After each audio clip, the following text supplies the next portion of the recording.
If you want to set up an alarm clock on POCO F8 Pro or POCO F8 Ultra, what you can do is you can go to the app drawer and then just look for the clock app, which should be somewhere over here in the app drawer, of course.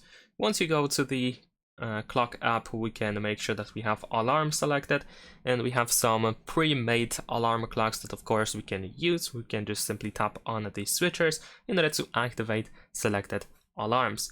If you try to turn them off, if you for example have a repeating alarm, then you have two options. You can turn off just for the next day, or you can completely turn off the alarm. You can also tap on these alarms in order to customize them, so you can, for example, change the time when these alarms should go off. You can also tap on additional settings in order to find more stuff. And of course, if you want to create a new alarm clock, then we can press this plus button in the bottom right corner. We can choose when the alarm should go off, and we have some other stuff as well, just like before. And of course, tap this check in the upper right corner in order to create the alarm clock. It will be automatically enabled. At the top, we can also see when the next alarm will go off. And that is pretty much it. Thanks for watching, leave a like and subscribe.